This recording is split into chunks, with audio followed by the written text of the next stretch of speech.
Hello, everybody. It's another great episode of Four Guys Roundtable Show. Did you like that beginning? Just a little smile on my face to brighten up the day because everyone likes to see me smile, right? Okay, great. Never mind. Hello, everyone. How's everyone doing tonight? We have another great show tonight. We're going to be talking. Your smile's definitely better than mine, so I'd rather see yours than mine. So,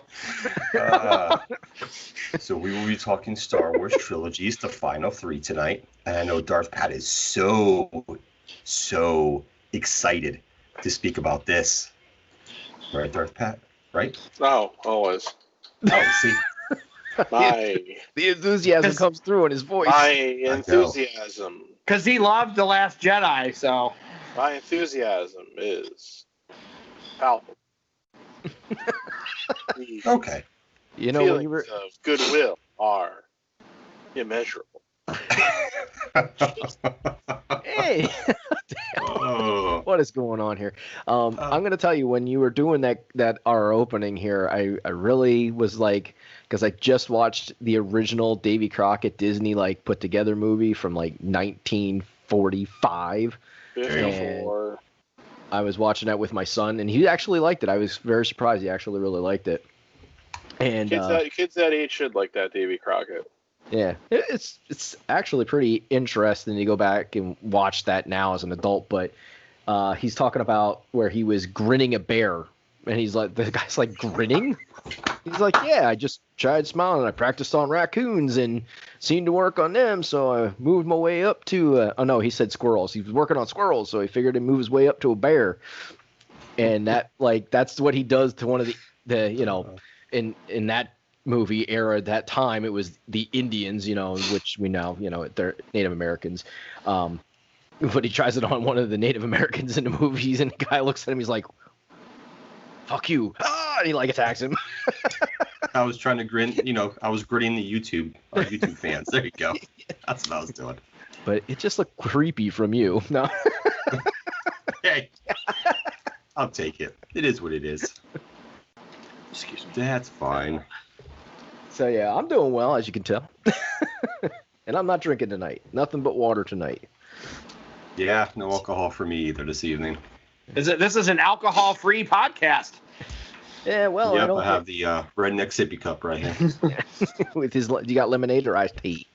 Got me some iced tea up in my sippy cup. That's fantastic.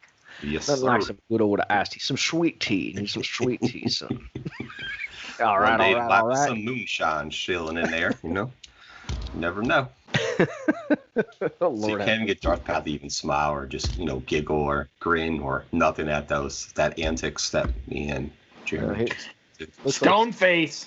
looks like somebody put a Jesus. turd pie in front of him, and he's got to sit there and just deal with it. Lord have mercy. And at least Pat didn't have to watch a Florida State game like me and Joe today. So We can skip that whole part. Oh.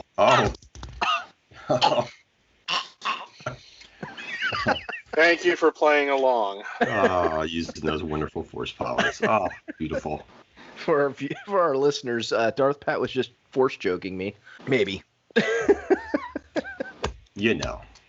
Kind of go along with our theme of Star Wars here, which I was very happy. I found my older Star Wars shirt. I couldn't find any of my. I used to have a Star Wars shirt with Darth Vader and Luke fighting, but that one got really old and faded, so I kind of threw that one away. But I was able to find this one, so I was pretty happy for today because we're talking Star Wars. So wanted to make sure I had a Star Wars shirt. So you guys got any stories? Anybody have anything interesting happening since our last podcast? Nope. No. No stories. It's been a roaches week at work, so yeah, no, nothing.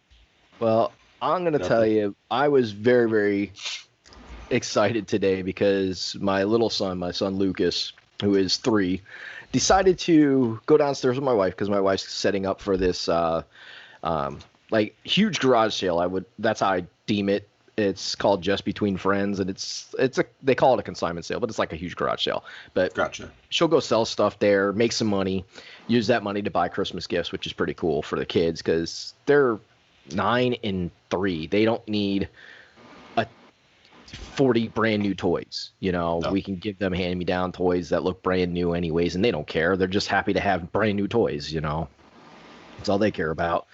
But he was downstairs with my wife while she was doing some of this, and he came across my stash of G.I. Joe stuff. Oh, I saw you post that today. Yeah, or she did. One of you two did. I saw that. Some cool stuff in there, bro. Yeah, I know. He came up and he's like, Dad, can we play with the big truck? I'm like, what big truck? I'm like, what the heck are you talking about? So I'm like, and she's like, hey, I don't want him bringing any toys up. I'm like, okay. So I went down with him and I'm like, what big truck, buddy? And he points to it, like, oh, G.I. Joe's? You bet, buddy. We can play G.I. Joe's. So I got all my G.I. Joe stuff out that I had. Because I don't have a ton of it, but I had the Mobile Command Center, the G.I. Joe Mobile Command Center. That's the thing that folds out in like three different tiers, which is really cool.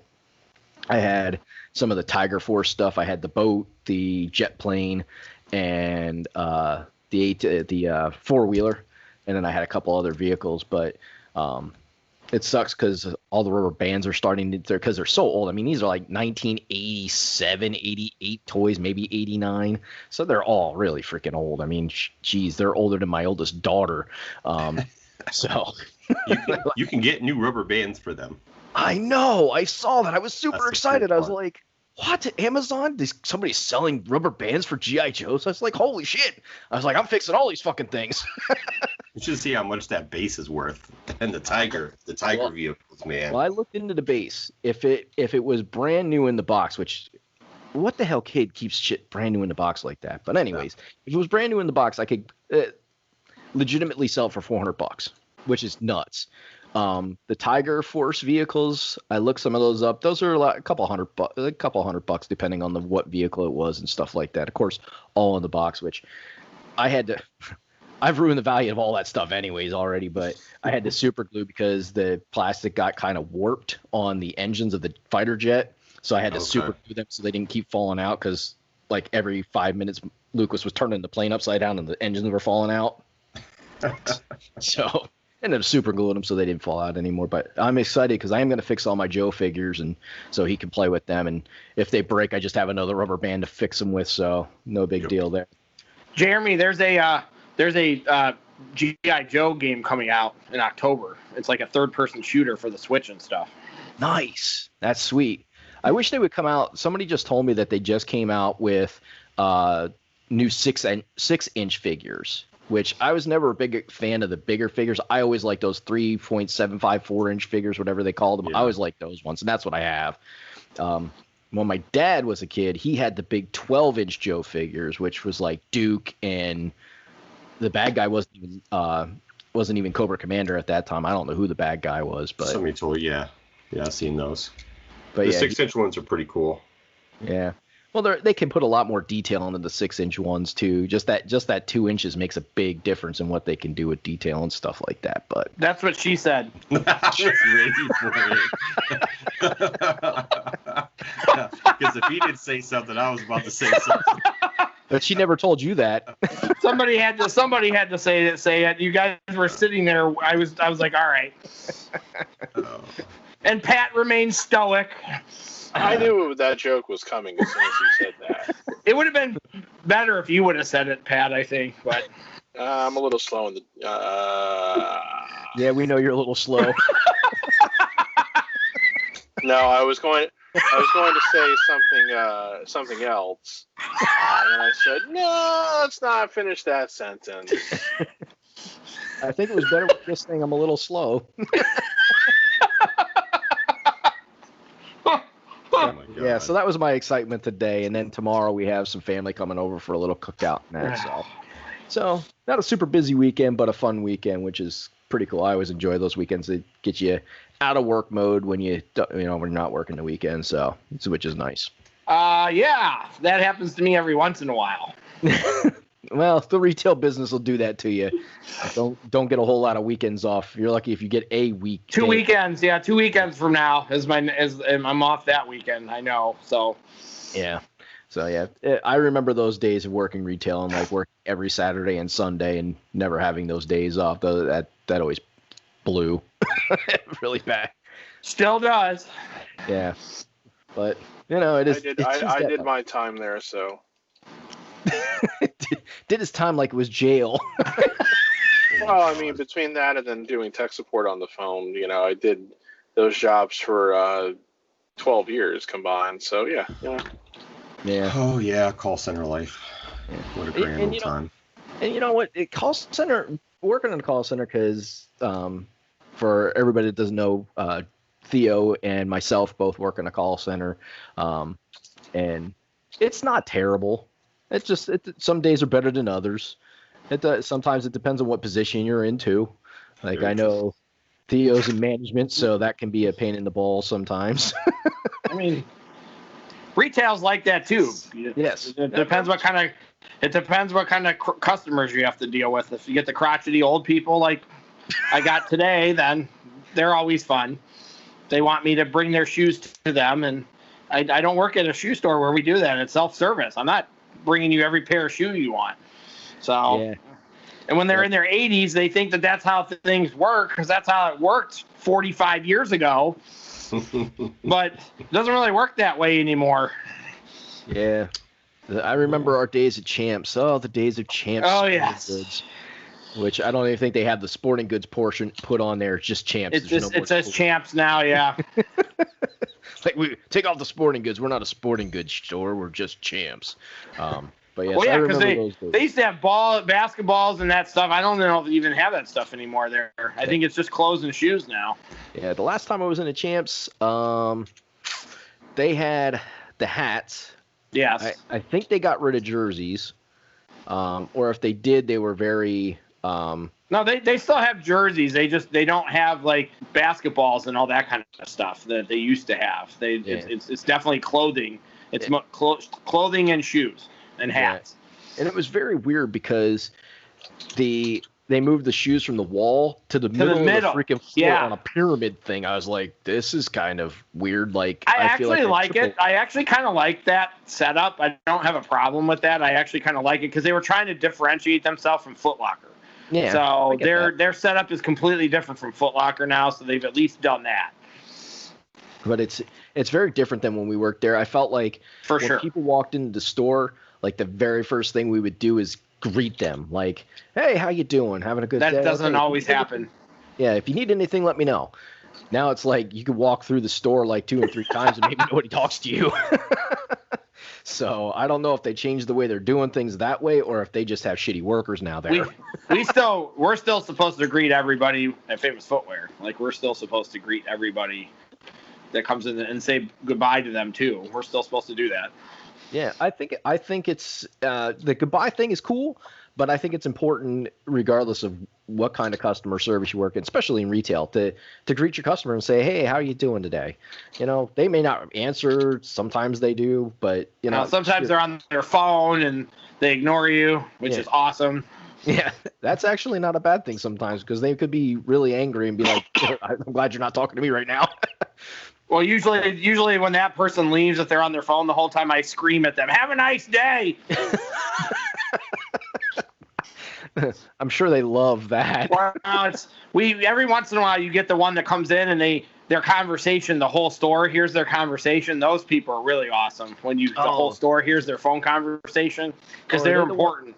Are they the ones that have their phone on speaker and talking to them on speakerphone? Or you just hear their end of the conversation, but you can still hear their whole conversation and like, wow, don't really know if I want to hear this whole conversation in my store. Can you get out of my store and have that conversation? I don't really want to hear about what happened last night. Yeah, you need to be more pervy, I guess. Yeah, nah. It's funny. Ever since like reality shows came out and they make them put every call on speakerphone, like that all of a sudden became the thing to do, like for a lot of people. It's like walk around with your phone on speakerphone so everybody can hear your conversation. Like I don't want to hear your boyfriend, girlfriend, mother, daughter, whoever it is, yell at you and curse at you. Like your conversation, I don't need to hear that. Like yeah, like yesterday when today when I got my food, I went and got my food on my break, and when I was walking back in the store, I was talking to Nicole, and I had her on speaker because my food was in my hands. In the 30 seconds I was walking through my store, I was like embarrassed because she was on speaker, and there were customers. I was like, I didn't want to do it that way, but my hands were full with food, so I was like running to get in the back room. Yeah, I'm not a fan of doing that. The only time I ever had my phone on speaker is on certain occasions, and that is like I'm in the car. Like I'll put my phone on speaker because I'll have it in my lap so I can have both hands on the wheel and full attention because I don't have to look at my phone to talk to it. You don't have your phone doesn't like connect through your radio. It does. So if I have it plugged in, all I got to do is answer it, and it comes right through the speakers, and then she can hear me. So I just got to turn down the volume on my radio, and then it's okay. So yeah, that's when I usually have it on speaker or something like that, just so. And if I'm walking around the house, I'll have it on speaker because I'm the only one here. So what does it matter who hears the conversation because there's nobody to hear it? Or if my kids want to talk and the same time that I want to talk. So, but it's never out in public. Like I personally think that's rude to have the person on the other end not know that they're on speaker and everybody can hear what they're saying.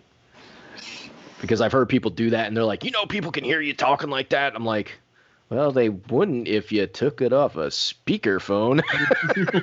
They'd have no idea that your person just said some kind of rude thing. But Pat, anything to add before we jump into this wonderful thing that we call a podcast? Can we really jump into it? I mean, if you're going to jump into it, I'll watch, Pat. No, I mean, do we still have Yosef with us? Yes. Well, he's here. Not to worry. So he'll be here when he's needed. But we are going to jump into our podcast. But before we do, as always, we want to say thank you to everybody that is joining us, wherever you're seeing this, however you're seeing this. If it's YouTube, awesome. If it's, iTunes, Stitcher, Spotify, awesome too. We're glad that you're just joining us because we do appreciate you guys tuning in. If you are catching us on YouTube, though, we do want you to turn on those notifications. Give us a big thumbs up and subscribe to the channel so you never miss an episode and you can always find us. And leave us a comment. We'd love to know what you guys are thinking about the episodes that we're putting out and see if you have any ideas for us for episodes because we'd love to know what you guys want to hear about. Or hear us talk about, at least. Maybe it'll be really random. Like next week's episode might just be. And also, make sure that if you are catching us on iTunes, you leave us a rating so we can jump with the charts and other people like you can hear us and have fun listening to us as always. Catch us on...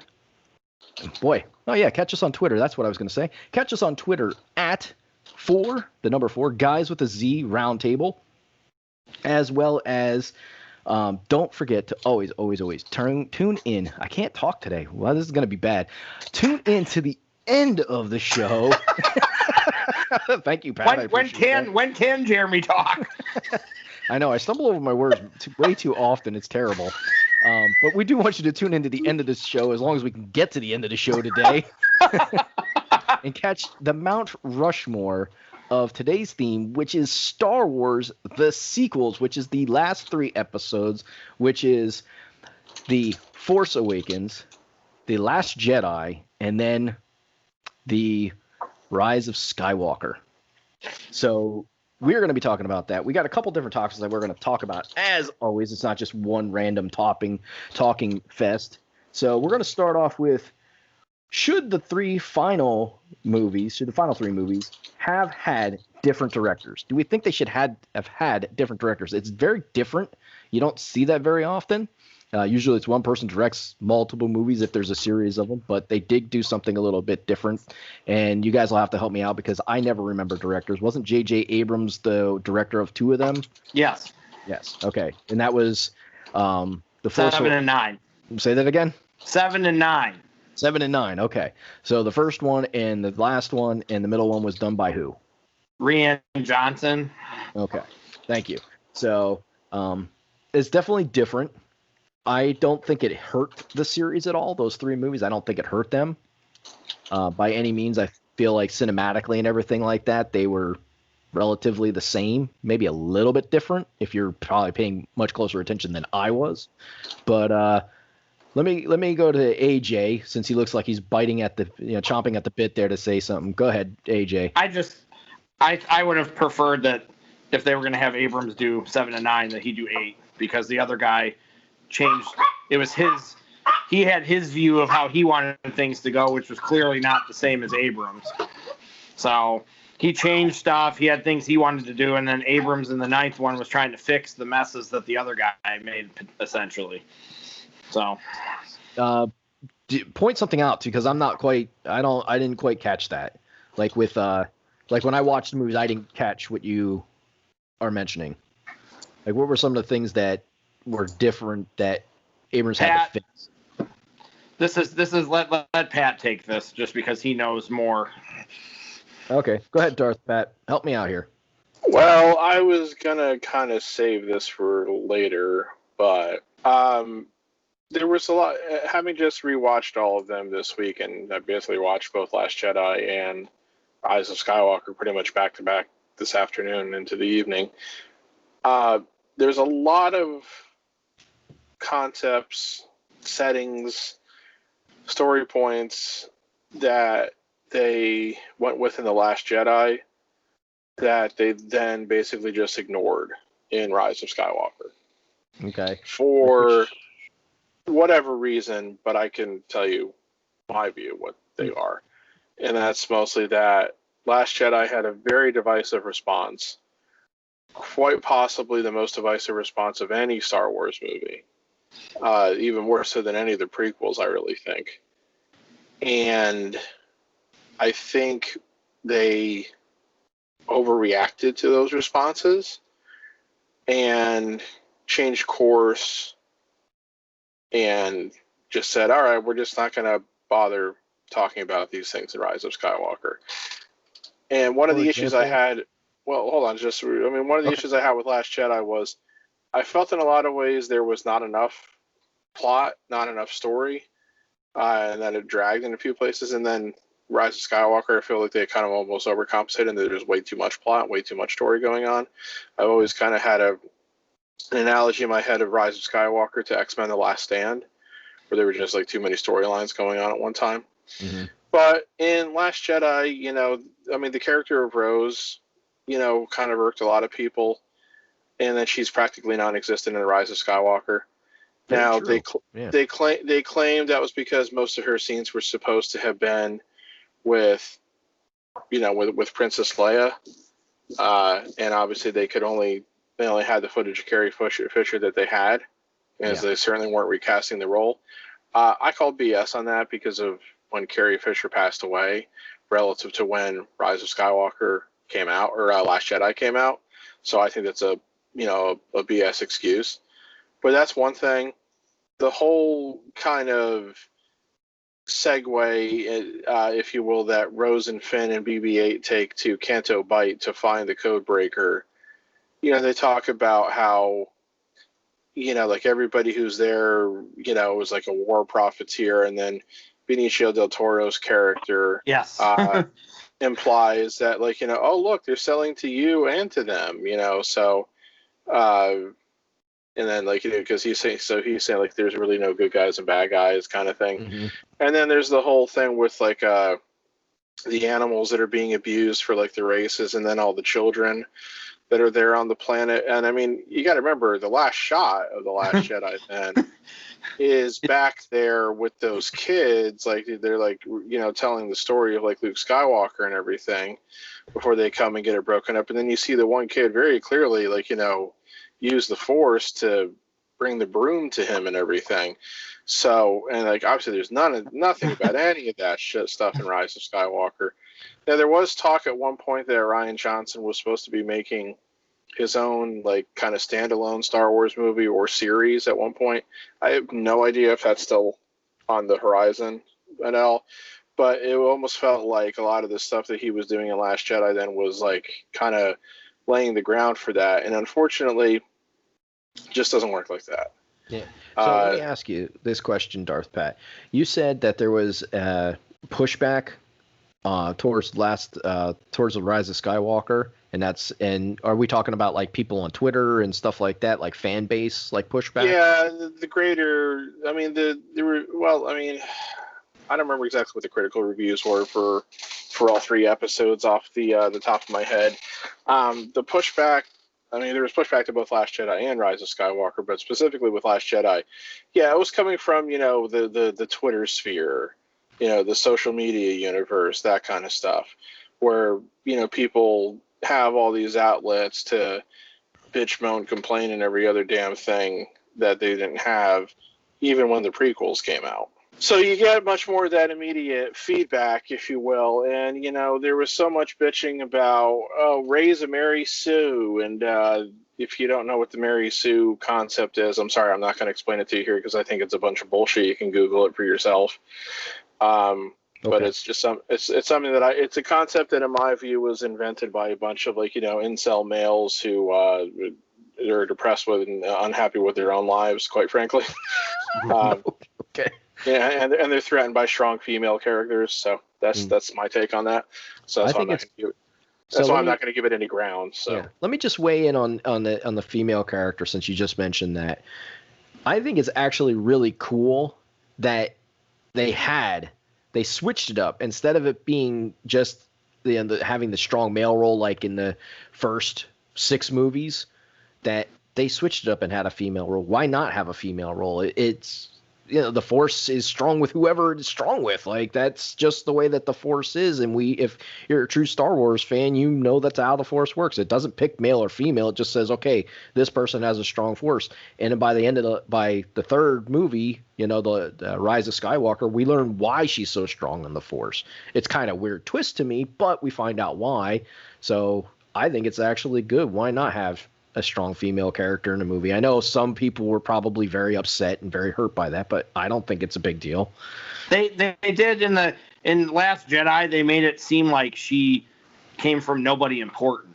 That was kind of where the story was going in the 8th one. They were kind of hinting that she had no ties to anything important, that she was just kind of a nobody. But then in the 9th movie, they completely changed that. So that was another thing that they changed from one to the next. Like, clearly Rian had one way he wanted to go, and Abrams wanted to go a different way with that.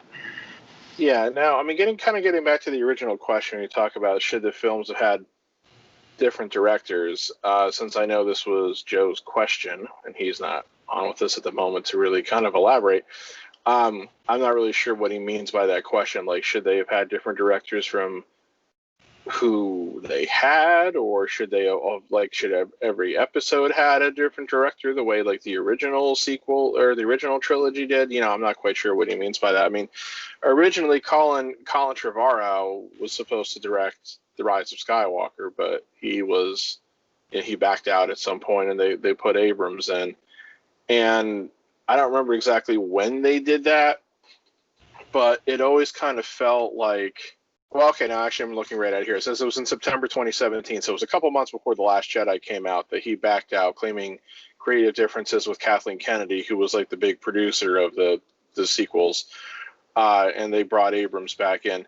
I mean, in a lot of ways, it almost felt like because everybody seemed to love Force Awakens, that it almost felt like they were bringing Abrams back in to try to ensure that everybody was going to like Rise of Skywalker too. But like AJ said, they really... The biggest problem, and this again is something I might elaborate on a little bit more later, the biggest problem is that when you really look at all 3 movies kind of together, back to back to back almost, they don't quite mesh completely. Like the original trilogy and even the prequels, they really kind of all kind of fit from beginning of first movie to end of 3rd movie. It never really quite happens in this trilogy.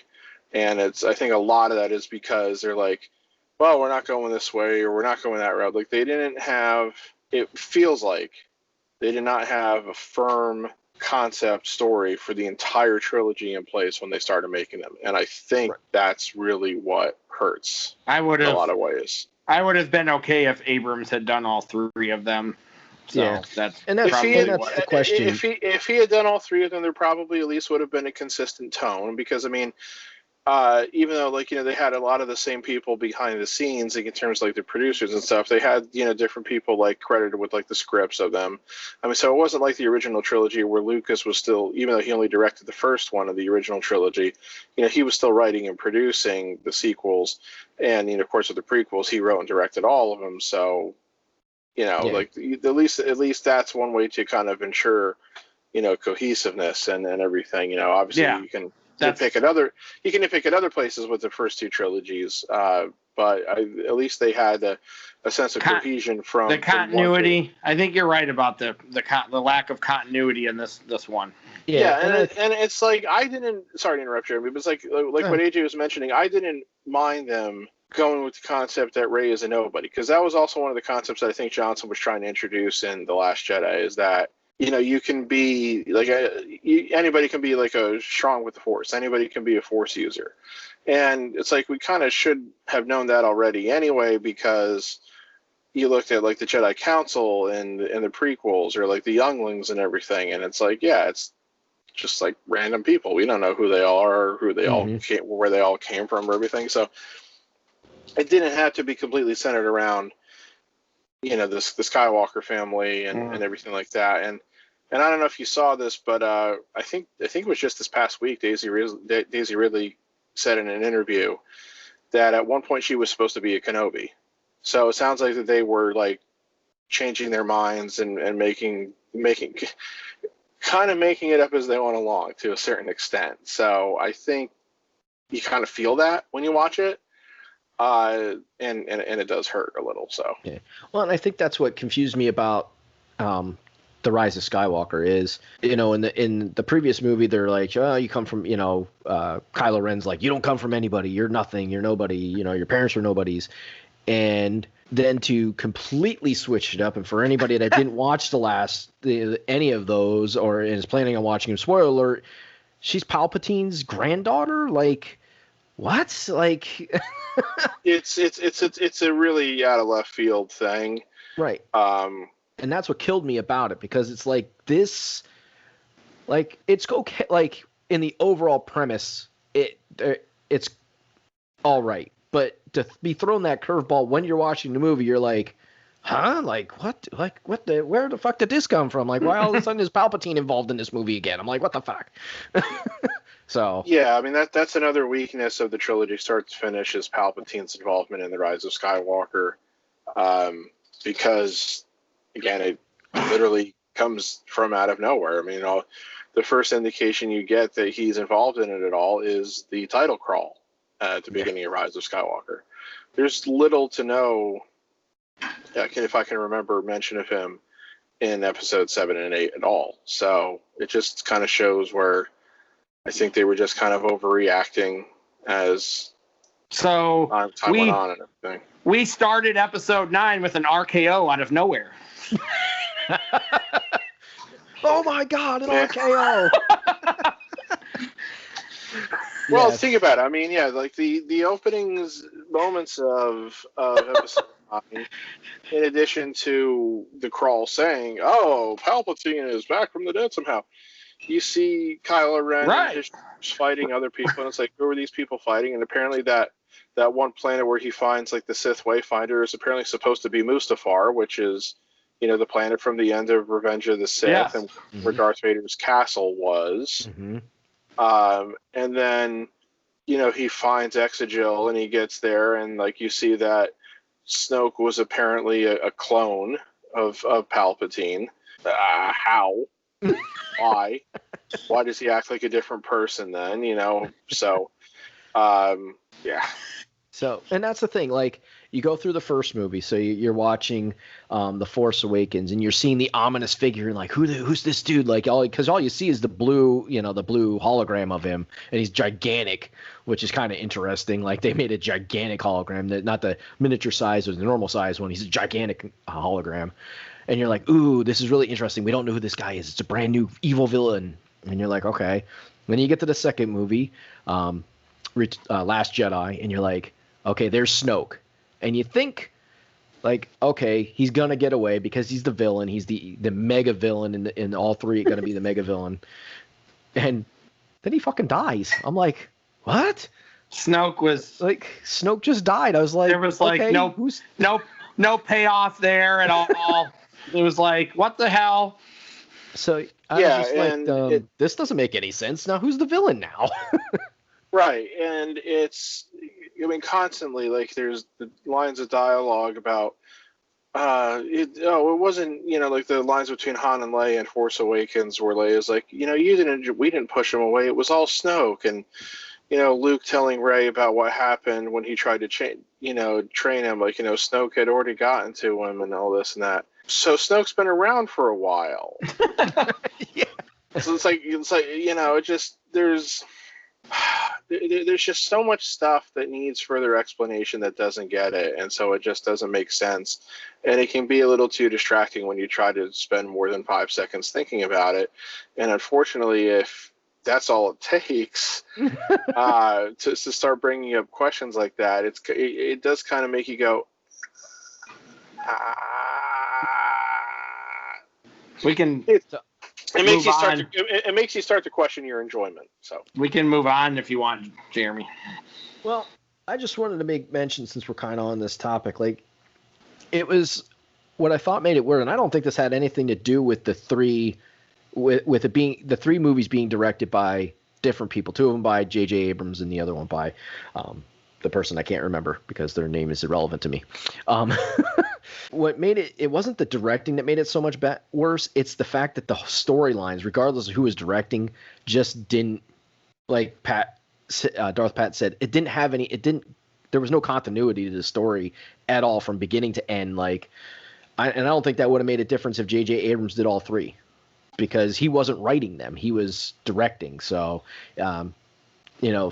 visual effects, things like that might have been a little bit different, and maybe he would have had a little bit more say in, the way that the story was going, but I don't think it would have changed the way that they were written, because the plot and the storylines were just not continuous throughout the 3 movies. So we're very weird. I mean, there's a lot of concepts that are introduced that are just not followed up with. I mean, and maybe they are in like the novelizations, or maybe they will be in like future spin-offs or TV shows or whatever, but it's like there's too much of that, Yeah.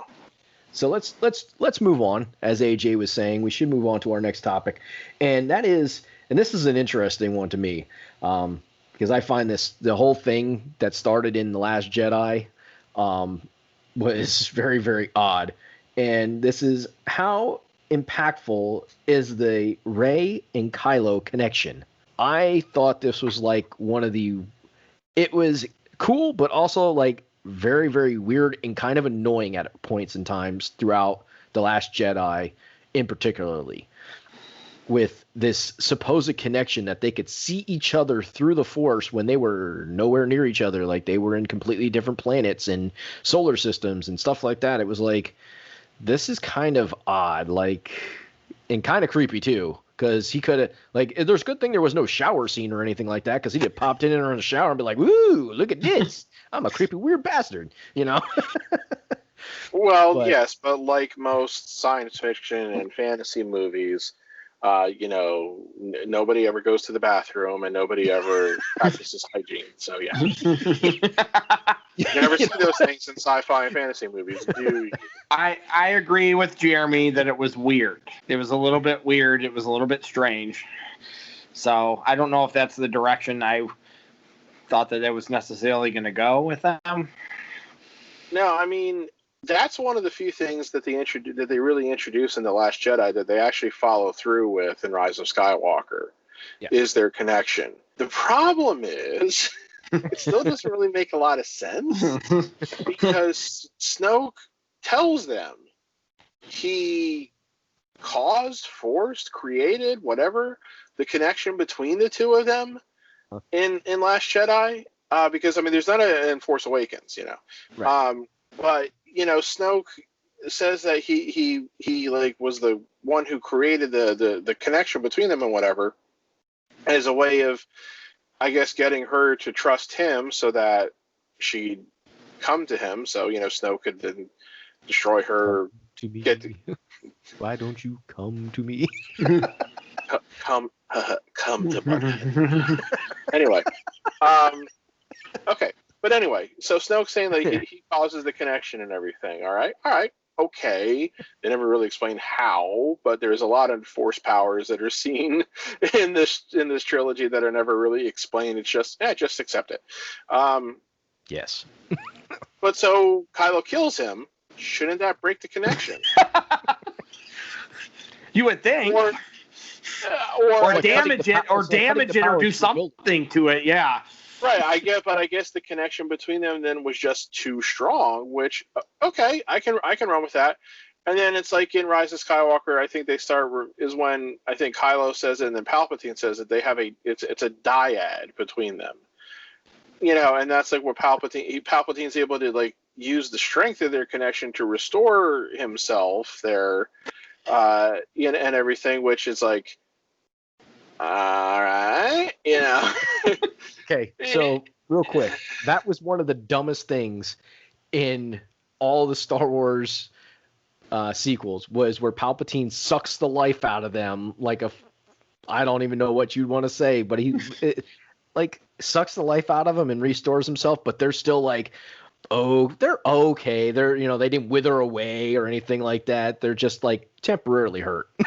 Yeah, it's like we've seen things like that in movies before. I mean, most notably in Anchorman 2, when John C. Reilly playing the ghost of Stonewall Jackson, like sucks out the essence of the people in the fight scene. Sorry, I just wanted to refer to that. But yeah, again, it's like it's one of a number of things where you just kind of basically told, hey, this is how it is. Deal with it. And they tease like maybe Finn has force powers, but we never really get anything out of that completely. Yeah, that's another thing. It's like he just throughout Rise of Skywalker, he's like something brought us all together, like and damn it, computer. And I just his dark powers have taken over. Yes, they have. He sucked the life out of his computer. And I just have this feeling and all this other stuff, and it's something that it's a concept that it's like once again they're saying that. I think what they're trying to imply is that somebody can feel that they have a connection to the Force without necessarily being able to use the Force or manipulate the Force like a Jedi or a Sith. But again, it's a concept that it's like, okay, here's one or two sentences about it, and let's move on. It's almost like a wrestling storyline that they never finished. Yeah. What? It's like GTV. I know what Pat's referring to. So it was something they did in the Attitude Era, Jeremy, where just like all of a sudden randomly throughout like Raw, you'd see some backstage segment that you weren't supposed to see. And and they never really told us who was doing it.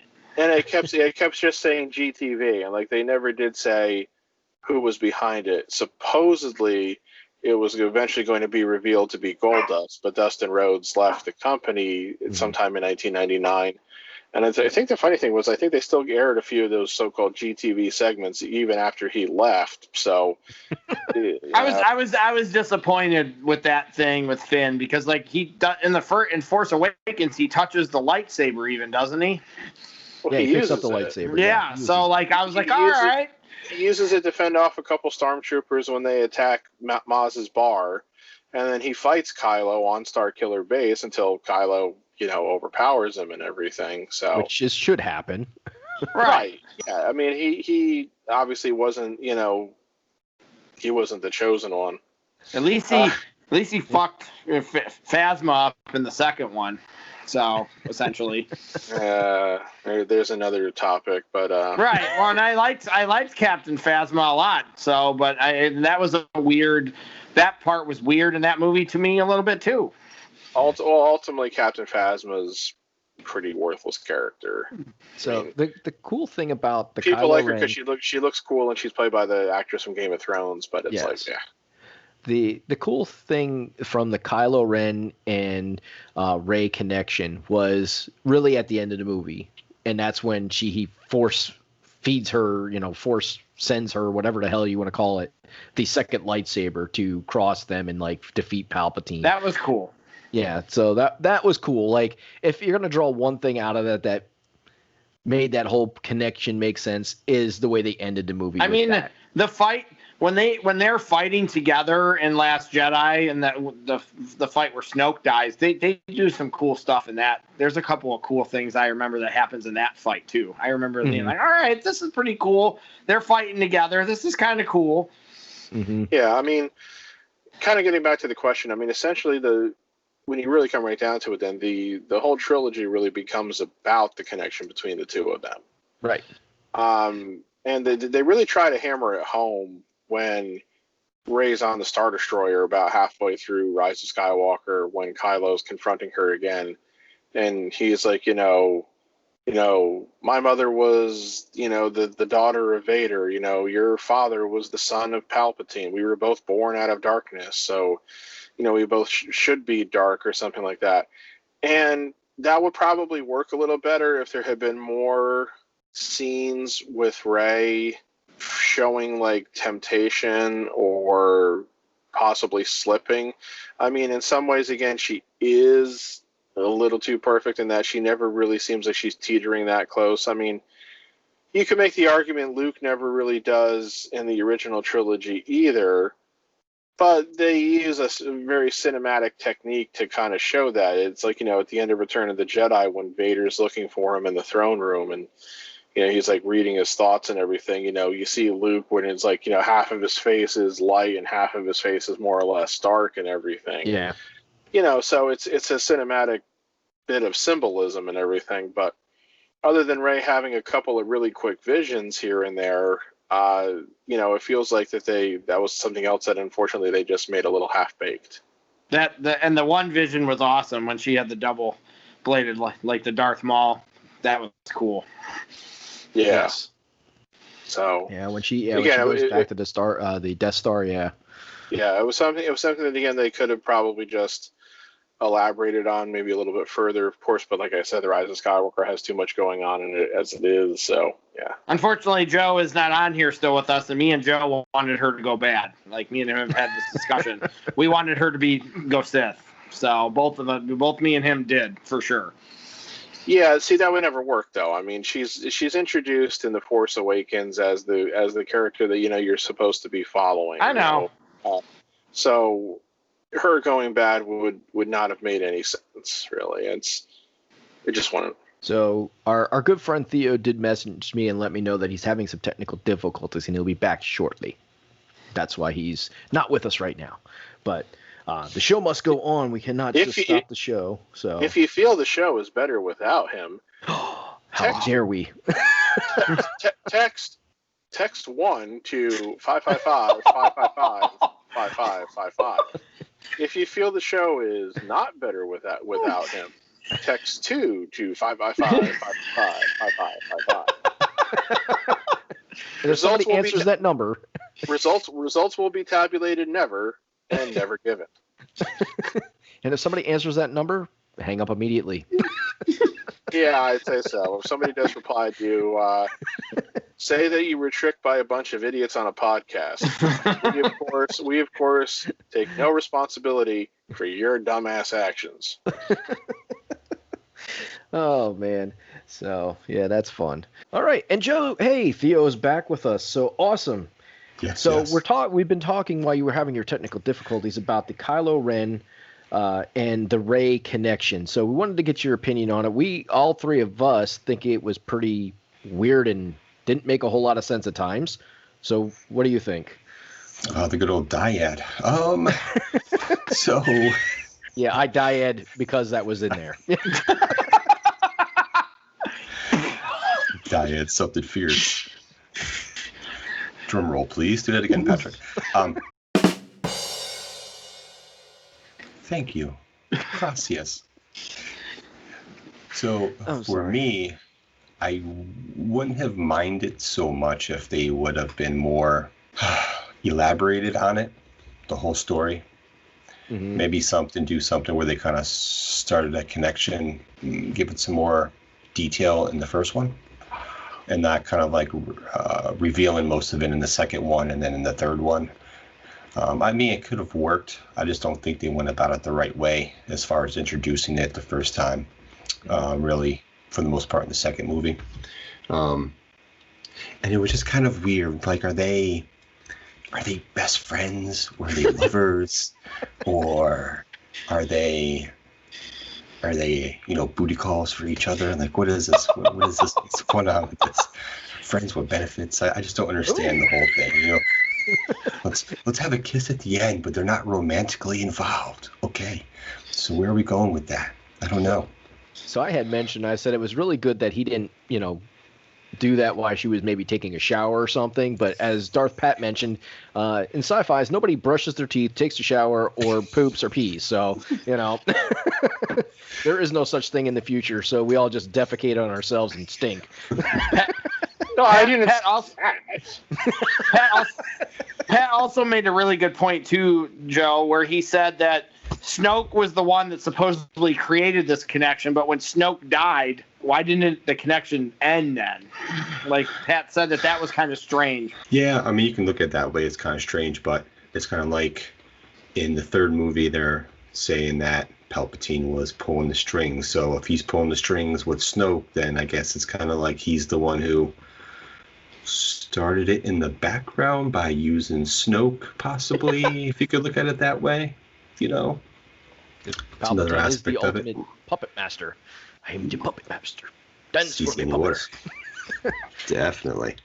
So we did want to get your thoughts too, because you were having the technical difficulties. We're going to take a quick step back to get your thoughts on should there have been the different directors, or should it just been one director for all three movies? Because we know the original plan was 3 different directors, ended up being 2 because somebody had creative differences. Yes. So we wanted to get your thoughts on that too, real quick. I don't believe the 3 different directors would have worked unless they really collaborated together to have a plan for all 3 movies. You could definitely see the difference between Force Awakens to The Last Jedi, and reading stuff after all the movies come out, you kind of hear that there was a lot of stuff going on where they really didn't know where the hell they were going with it, and it seemed like they were kind of like, I don't want to say doing it on the fly, but doing shit at the last moment, waiting for the last moment to go a different direction or specific directions in the movies. Because it's like, you see where JJ is doing his thing in Force Awakens, and then The Last Jedi comes in, and it kind of like, stop, hold up, let's bust a UE and make a U-turn and then go down, a side road. We'll kind of keep going with this part, but we're going to go through a whole new direction. And that's like when you start doing that, then it's kind of like you kind of take the vision of the previous director and you're kind of shitting on it to a certain aspect. It's weird because there's things in The Last Jedi I kind of liked, but I would have liked that more if those specific things were involved in the first one, in Force Awakens. Because I like the whole aspect of like other Force users out there, and I like the part at the end with the kid and the broomstick. That some of that stuff is different, and I like that. But some, the stuff with Leia using her Force powers, but we're like, why hasn't she used them forever? And then we find out in the third one, why she kind of hasn't. But it was just cool that they utilized her Force powers in that movie. And there's other things that are just very odd and whatnot, from having like, you're continuing a story, but with 2 different directors, you can totally see the 2 different visions. So it's just kind of like, and I've seen stuff from like Colin's storybooks and things like that, and what he had in store for episode 9, which there are some cool parts in there too. But I think that would have been like another like 3 drastically different stories, and I don't think they would have fit as a third trilogy. They would have been like, it would have seemed like they were each their own Star Wars movie and not even part of the whole Skywalker saga.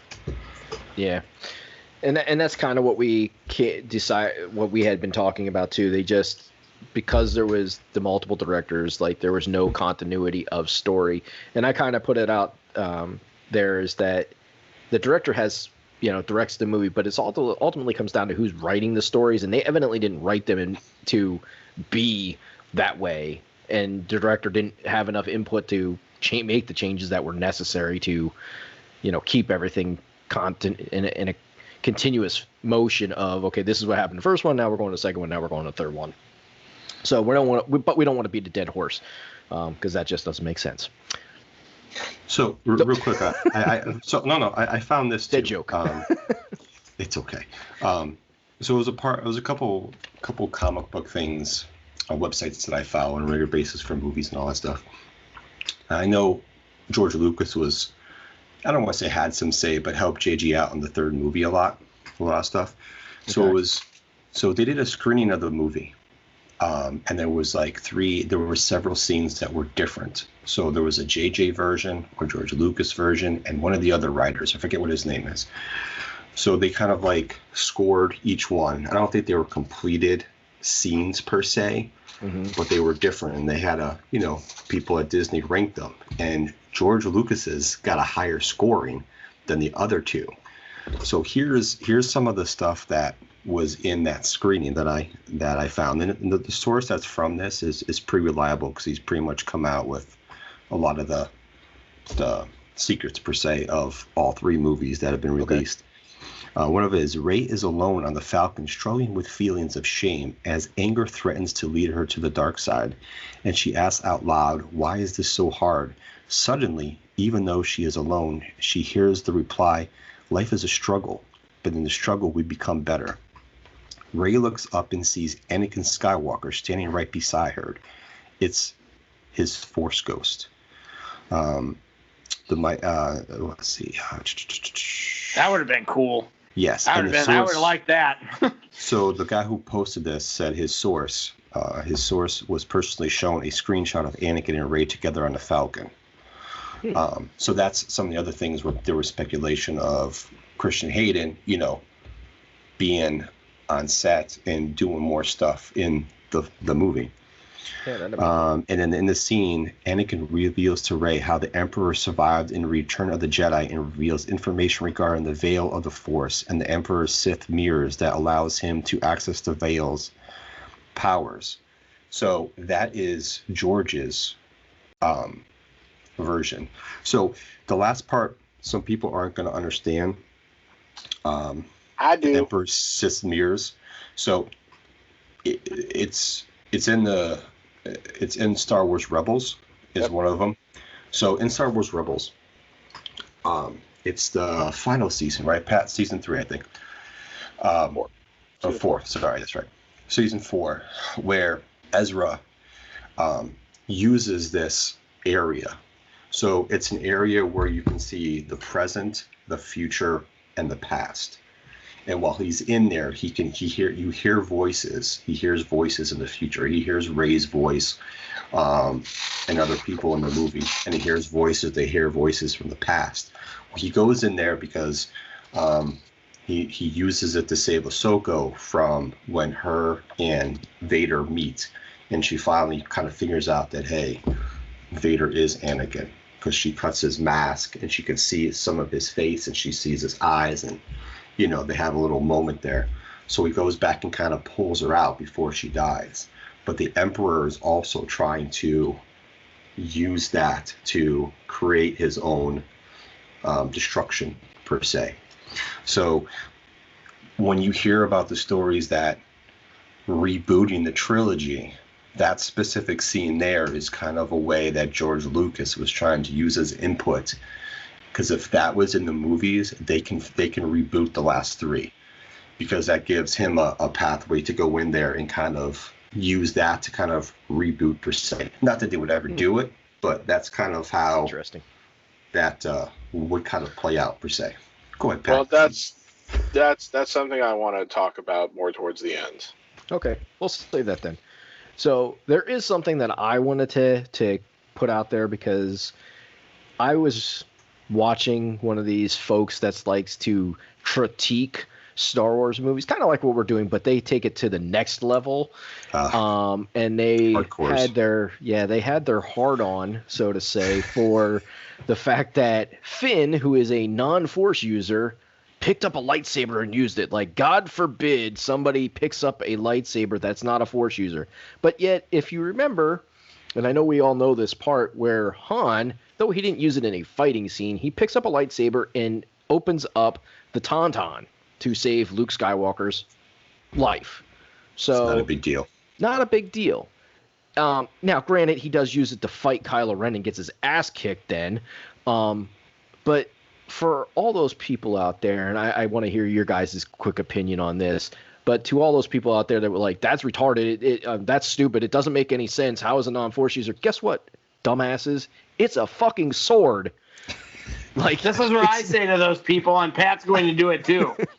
It's not a mystical piece of equipment or anything like that. It's Thor's hammer. It's not magical. It's a fucking sword. That's all it is. It's the same difference as the Darksaber, to be honest with you. Yeah, those people that had their hard-ons for this, all those guys and any girls out there too, you're dumb. You're just literally dumb for thinking like that nobody can pick up a lightsaber, that it's only for a Force user, because it's a fucking sword, people. Darth Pat. Well, I mean, there's a line that Luke says to Rey in Last Jedi where it's kind of giving a middle finger to those people in a way too. What did you expect? That I was just going to pick up a laser sword and take on the entire First Order? It's like, I know some people were very offended by Luke calling a lightsaber a laser sword. Yeah.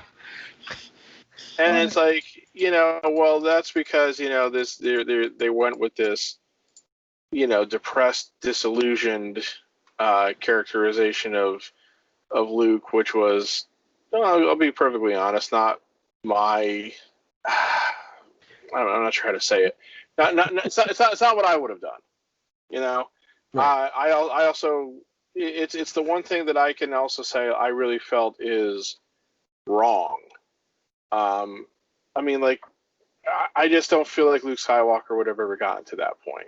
And I know Mark Hamill, I think he said the same thing to Rian Johnson. He's like, look, this isn't the way I would have done with this character, but I'm going to play it the way that you wrote it and try to do it that way, how you want it, and blah, blah, blah, blah, blah. Right. But I just don't think that Luke Skywalker was the kind of character that, even with as disastrous as everything that what happened between him and Ben Solo was, with Ben Solo, killing half the students in his school, then going off with the other half, who I guess became the Knights of Ren. Talk about another unexplained concept. I just don't think Luke would have just given up. He would not have taken his ball and went home. Very true. I just don't care for that characterization of Luke. But no, again, to get back to the question, yeah, it's a weapon. It's a tool. It's literally just a thing where you pick it up, you press a button, and this huge thing of light comes out of it, which can then be used, to, cut things if you're not careful and every other darn thing. But it's not like opening the Ark of the Covenant. Well, I said it's not like Thor's hammer. You're not worthy. I mean, I think some of those hardcore fanboys get a little over the top because the kyber crystal is part of you, depending on the color it changes to, blah blah blah, all that stuff, which I get, but it's not like it's your heart and soul per se. Lightsabers have been broken and they've created new ones, so it's not that big of a deal, to be honest. No, it definitely is not. Which, with that, we're going to go into our stumper question for the day. But before we do, we just want to say a quick thank you to all our fans for watching us on YouTube, listening to us on iTunes, Stitcher, and Spotify. We greatly appreciate it. If you are catching us on YouTube, please make sure you are liking the episode, turning on those notifications, subscribing to our channel, so you never miss an episode. And if you feel free to leave us a comment, because we'd like to know your thoughts. We'd like to maybe even hear what episode is your favorite, or if you have ideas for us to do an episode on, like what you would like to hear us talk about and banter about. Also, make sure that if you're catching us on iTunes, that you're leaving us a rating so we can jump up the charts and more people like yourselves can hear us. Follow us on Twitter. We're there at 4 Guys with the Z Roundtable. And last but not least, always stay tuned to the end of the show and catch the Mount Rushmore, which is going to be based on Star Wars, which is our episode today that we're talking about, the trilogy that is the sequels. So, our stumper question is brought to us by whom Both. today? Two guys. We're doing two both of stumper them. questions. That's right. So, Theo, do you want to do your stumper, or should we have Darth Pat do his start? Let's have Darth. Let's have the dark side, man. He can go first today. Okay. Apprentice of the Dark Side, give us your stumper question, sir. All right. I'm going to give you a list of 5, technically 6 people. Oh shit. Oh, shit. Oh, here we go. Those people are Daniel Craig, I know where he's going. Ed Sheeran, Joseph Gordon-Levitt, Carl Urban, and Princes William and Harry, the jolly old United Kingdom. Okay. I think I know the answer to this one, actually. All but one of these people had secret cameos in the Star Wars sequel trilogy as stormtroopers, Oh, shit. except one. Which of that list did not cameo as a stormtrooper? Now I'm fucked. Because I knew the stormtrooper part, but now I don't. Now I'm going to have to take a wild fucking guess. My pick's Urban. Okay. What was the list again, Pat? Daniel Craig, I know Ed he was. Sheeran, And I know he was. Joseph Gordon-Levitt, Carl Urban, and Princes William and Harry. I know those two were. I'll say JGL on that one. I'm gonna Okay. go. I'm gonna go with Carl Urban too. Okay. AJ, you are correct. Fuck. Nice job, AJ. See, my thought was because Urban was in the Star Trek movies with J.J. Abrams, so I figured he would use them. That's why I went that route. Yes. Well, here's the thing. Joseph Gordon-Levitt does have a cameo, and a credited cameo at that. Just not as a stormtrooper. Right. In The Last Jedi. He does the voice of an alien character named Slow Low. Is this a low Low rider and version? low's the tempo. He is seen on the Canto Bight scene. He's reporting to the authorities about how Finn and Rose. I remember that character. Illegally parked their ship on the beach. Yes. And then you see him a second time where, like, when they're trying to make their escape from Canto Bight, basically, you know, he kind of, or when they're trying to approach the actual code breaker, who was played in a cameo by Justin Theroux, he all of a sudden shows up again, and he's like, "Yep, it's them. It's those ones. They're the ones who parked their speeder on the beach." And he's speaking with kind of like a United States Southern accent. So, but like his cameo was credited. Now, like the other people I mentioned, they're not listed in like the official credits. Yes. But they all did cameo stormtroopers. It's been confirmed in various ways. And Daniel Craig, I think, has the most famous / obvious one. He's the stormtrooper who Rey, you know, like mind tricks in Force Awakens, and you can tell it's his voice if you know what his voice sounds like. You said Prince William and Harry. Yeah, they appeared in the Last Jedi. I want to ask somebody else the trivia question, so I'm writing it down so I get it right. So Daniel Craig's was in Force Awakens. Princes William and Harry were in Last Jedi. Ed Sheeran and Carl Urban were in Rise of Skywalker. Now, where were those for? No idea. Danny Harrison, the son of George Harrison of the Beatles, also did a cameo as a stormtrooper in Rise of Skywalker. I didn't list him because I didn't think he's quite as famous as the other people. And Tom Hardy also did a cameo as a stormtrooper for The Last Jedi, but it was actually cut. All right, that's a good one, Pat. All right, Theo, hit us up with your stumper, Stumpy. Yeah, with the Stumpies. Is that Joe's new nickname on here, Stumpy? Well, you better fucking slow down with that shit right now. Well, Stumpy, if you don't get going, we're gonna. Considering the fact that 6'2", and how short are you two guys?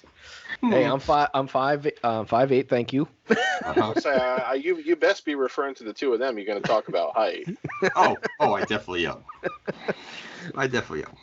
That's all right. I know I'm short. I'm okay with it. Lord have mercy. Sure, people got. Uh-huh. Yes. How many people did Darth Vader kill in Empire Strikes Back? And who were they?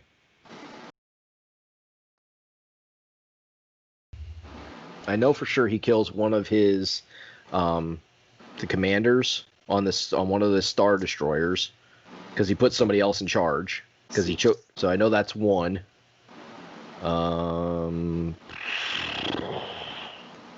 Shit. Who else does he kill? Damn. Or was he an admiral? He might have been an admiral. Regardless. Yeah. He kills the big rhino. I don't know what else he kills. Is that it? No, he has to kill something else. Yes, it killed something else. He has to kill something else. It can't just be one guy. I know because I just remember that scene because he's like, "I will not fail you, Lord Vader." He's like, "And see that you don't." You know, I remember that kind of. So it is at least one. He got one. Yeah. It's more than one, but okay. I just can't think of. Somebody say something. The suspense is killing me. Does AJ have a guess? No. I don't. I know. I remember the guy that Jeremy's talking about, and that's probably it. You know, I'm thinking to myself that it, quote, should be more, but I'm only coming up with two. Admiral Ozzel and Captain Nita. Okay. Si, senor. All right. So I had one of them right. I had an admiral right. I just couldn't. I had no. All right. So I get a half point. There you go. I had another one, but I didn't know who on here even ever watched Doctor Who. I've never watched that show. Not I. I know Pat did, but I didn't know if either used to. No. It had to do with the bounty hunters and Doctor Who, but I didn't know. Yeah, I would have been lost on that one. Yeah, me too. Well, just out of Thank you. curiosity, what was that going to be? Which bounty hunter in Empire Strikes Back was wearing an outfit that was based off of Doctor Who? I'm going to say probably Dengar. I think it was Dengar. I didn't write the answer down. I had it on a piece of paper, but I just remember the question. I know there were quite a few actors who were in the original Star Wars trilogy who appeared in Doctor Who over the years because, well, you know, a lot of them were British. So, I mean, Doctor Who is the epitome of Britishness. So, I'm not really a big Doctor Who. Like, I've only watched, I think, one season of Doctor Who. well, So I I mean, saw it, and I was like, I don't even think I know this. There's a few guys who, like, when they turned up on Doctor Who, I kind of went like, oh, there's such and such. Like the guy who played Admiral Ozzel, who we just mentioned as being choked out by Vader. He was in a couple different Doctor Who serials over the years, if I recall. So just always kind of interesting when it's like somebody who you know so much from being in one thing and shows up, or like Julian Glover, who played General Veers in The Empire Strikes Back, and who also has the distinction of having played a villain in not just a Star Wars movie, but also an Indiana Jones movie and a James Bond movie. He made a couple of appearances in Doctor Who over the years, so yeah. All right. Well, we're not going to talk about Doctor Who anymore because, Yes. well, in my personal opinion, that show was really lame. I And agree. that's why I never watched it. Oh, So, well, you don't know what you're missing. Yeah, I know. My opinion is not necessarily the end all be all. So, but anyways, let's move on to our final topic of tonight with Star Wars, and that is a specific character you think should have had more of a story. Now, I'm gonna let Theo start this one off because we could probably sit here and go around and around forever with different characters. But let's kind of make it short. Just pick one character per person.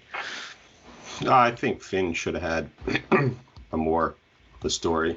You kind of make him as one of the new people in Force Awakens, and he kind of has a little bit going on in The Last Jedi, and then he kind of falls off the planet in the third one, with the exception of kind of like his, trying to go save Rey at the end and whatnot. I just don't think I think it could have been more with his story. Maybe you could pick probably 6 people who could have had more of a story, but I think it's kind of the fact that I think besides having the original 3 from original 3 actors in those movies, and kind of having their stories. I should say original four. I forgot about Chewie. Having them in there and having them involved, I think it took away from some of the other ones as far as character building. But Finn's definitely one of them. And you get a glimpse that he's trying to tell Rey at the end. He's kind of has some Force powers or something with the Force, but this doesn't really happen. So Finn will be one of them. Yeah, I think Darth Pat mentioned that earlier about Finn mentioning something about a connection with the Force, and they never played that out, which was, I don't know if that was good or bad, but there definitely could have been something possibly there that they could have, expanded upon. All right, Darth Pat, a character that you believe should have had more of a story. Well, I mean, we've kind of already mentioned it, but it really has to be Rose. And if you like the character, don't like the character. And let me just say, whether you like the character, you don't like the character, all these people online who decided to take out their grief or anger or whatever on the actress who played the character, I mean, that's some pretty big fucking bullshit right there. It's like, she didn't write the goddamn character, so just once again it just proves to me how certain people out there are threatened by strong female characters. But it really has to be Rose, because again, they introduced her in The Last Jedi. They talk about how she has this bond with her sister, who you see die in the opening sequence, basically.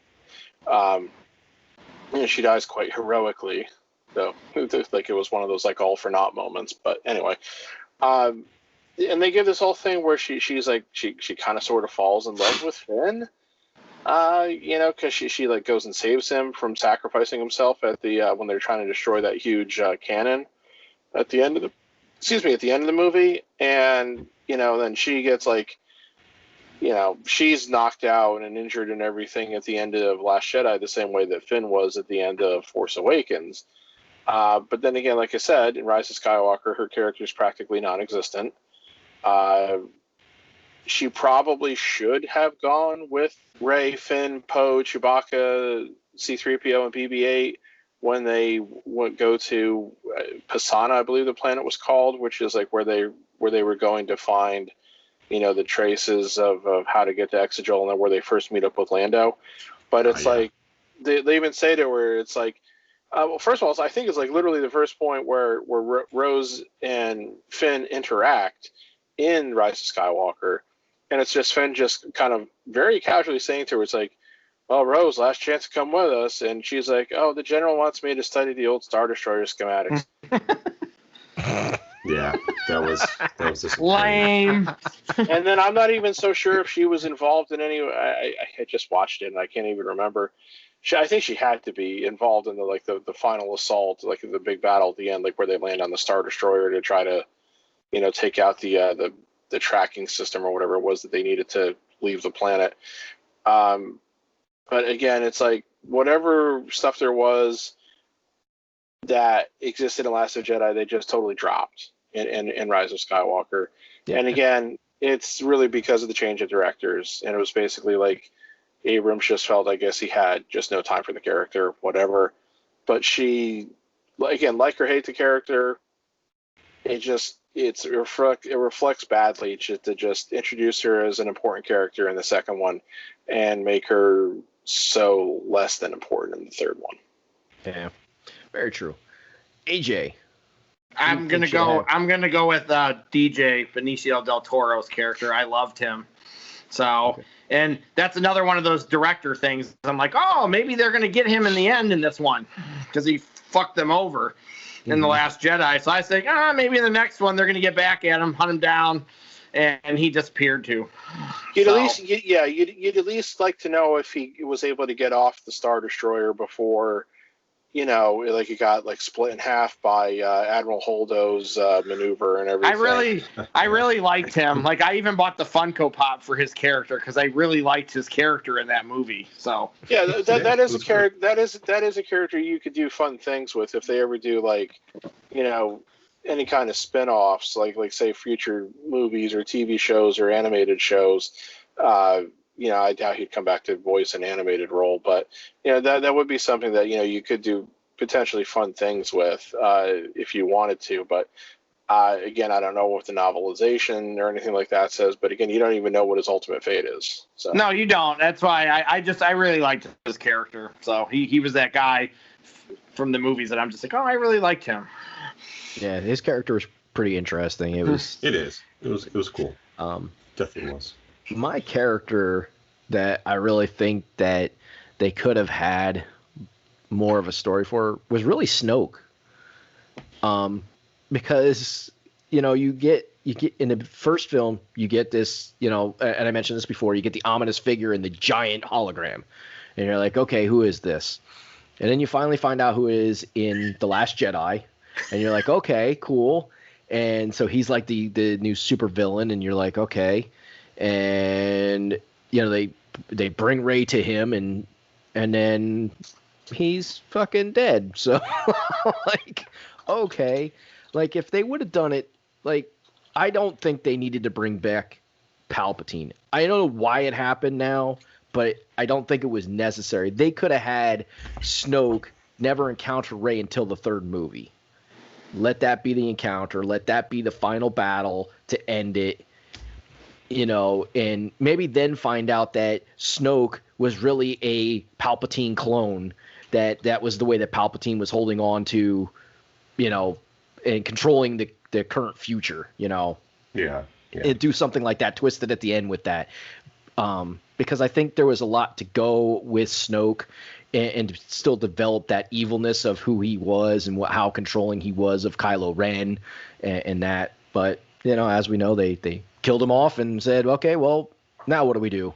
Oh, yeah, bring back Palpatine and say he wasn't really dead. So... I didn't like Snoke. I didn't like Snoke at all. So he was actually the villain I probably liked the least in all the movies was Snoke.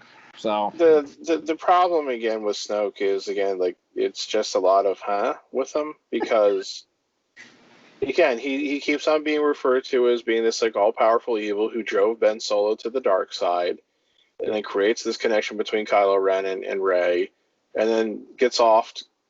It was kind of cool in a way, being cut in half like that. Especially after the battle's over, when General Hux goes to figure out what's going on, and the top of his body is already toppled over, but then his legs kind of fall down too. But then the one hand is still on the chair. So it's like when the lightsaber went through him, it also severed his hand at the wrist, I guess. That's kind of dark for a Star Wars movie. That's all I'm saying. But again, it really feels like that they. I don't know what JJ's original intention for Snoke was, if it was always for him to have been a Palpatine clone. If that was the case, there really needed to be some kind of an illusion or some kind of a foreshadowing element to that in Force Awakens.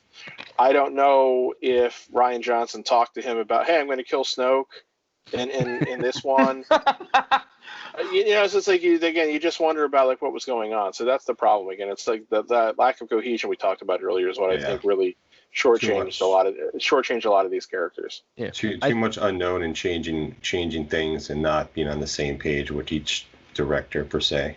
Absolutely. Yeah. Right. And I think if they would have allowed Snoke, I think for AJ it would have changed his opinion about him, because maybe we would have got to see his ability to control the Dark Force in maybe fight and become a true badass evil villain that we know Star Wars is known for, without having to bring back Palpatine. So yeah, I mean, he used Force lightning once or twice, and used the Force to when Rey tried to snatch the lightsaber, he snatches it back and hits her in the back of the head with it. But yeah. But we never really see him really using the Force, or being evil in that way. So yeah, that's why I think I was okay with Palpatine being having to pick between Palpatine and Snoke. I would have rather had Palpatine in that scenario, because I just didn't like Snoke. I kind of thought he was a pansy. So, well, like I said, I would have been fine with it if they had hinted at Palpatine in any way. No, I know. I'm just saying that for some reason, I just didn't like Snoke. I don't know why. I can't really put my finger on it. I just didn't really like him. So. Yeah, I mean, I know I read that from the beginning, they knew they were going to bring Palpatine back. I just think it's the way they went about it is very, very odd. And it's kind of It reminded I me. I think that's a cop out for them saying that, but that's me. I mean, seriously, it could be. I mean, because the other thing too is like I feel like there's elements they took from the whole concept of Rise of Skywalker as the comic book I read in the 90s, where, you know, in the comic book, Palpatine, you know, finds a way to survive through, like, I forget what it was specifically was, but then he's able to turn Luke to the dark side, and then Leia goes and saves him, and then they confront Palpatine and they both kill him, blah, blah, blah. Well, yeah, it's the same concept, except they're using Rey and Ben, and right. just in a different concept. I don't know if it was a clone. I can't remember if it was a clone or not. In the comics, it might have been as well, because Darth, you know, he figured out from Darth Sidious how to survive the death or whatever, you know. So I mean, it's kind of like a similar concept, but I mean, I don't know if they pulled from that comic book or try to use that at the last minute for that. I mean, Daisy really just came out and said 1 minute that she was going to be a Kenobi. Yeah, we said that while you were. Okay. So, you know, that whole thing is that. that shows how much they were all over the place from one director to another. So in the novel, in the book for it, it does say that he was living through different clones this whole time. Like in the novelization, it says it was not one person. He was living through a different clone. You know, like it was multiple clones. That's what it says in the book. So. And another thing I have an issue with is for Disney.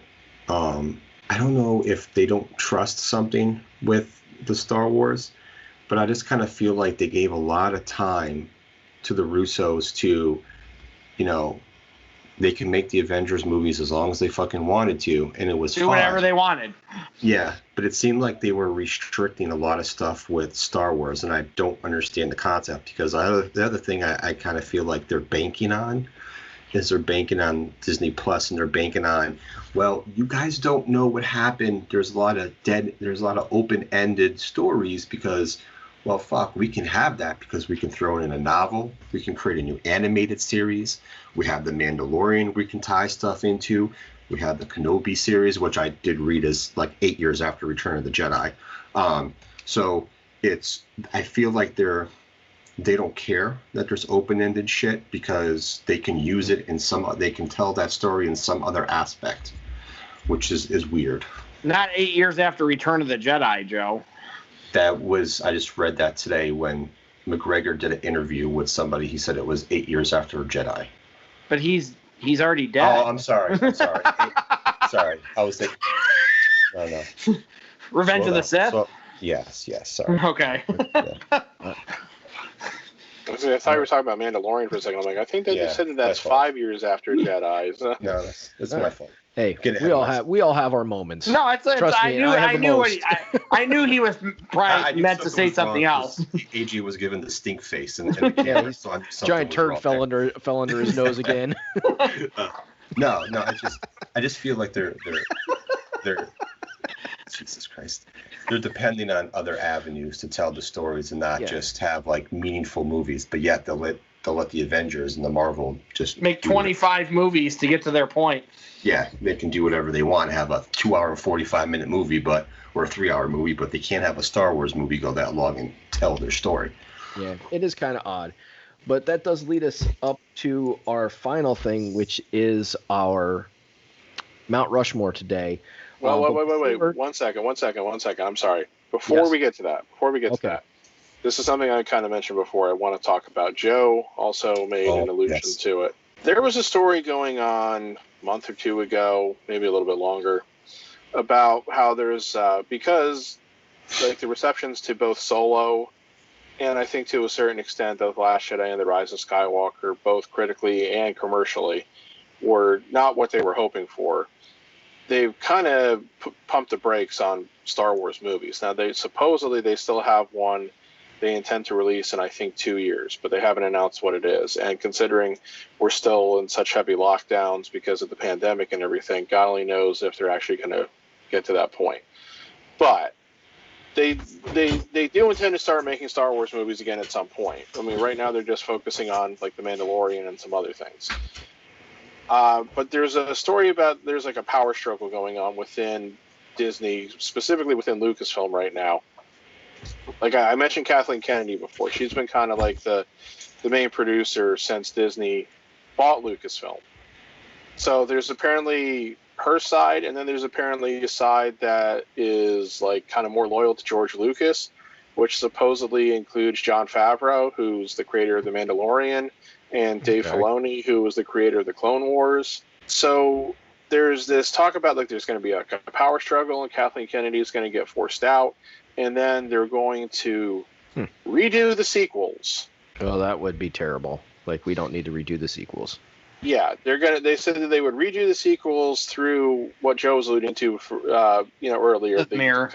The mirrors concept, which they introduced in Rebels. Now, I just want to say this. If you think that Disney is going to spend the money to reboot the sequels when there's no way Harrison Ford will appear in these movies again, when Carrie Fisher has passed away, and when they have spent millions and millions and millions of dollars on theme park attractions at Disney World and Disneyland that are centered around the sequels as they currently exist. If you honestly think that after with all those factors in play, that they're going to just somehow go and like redo a sequel trilogy that has nothing to do with the sequel trilogy that they just did, allow me to say you are a fucking idiot. Okay, there is just no goddamn chance. And if you think that that's going to happen, you're really going to engaging in wish fulfillment that's just never going to be fulfilled. Okay, I understand that you maybe didn't like the sequels. Tough. I didn't maybe really like the prequels all that much. Am I clamoring for them to be redone? No. It's what it is, okay?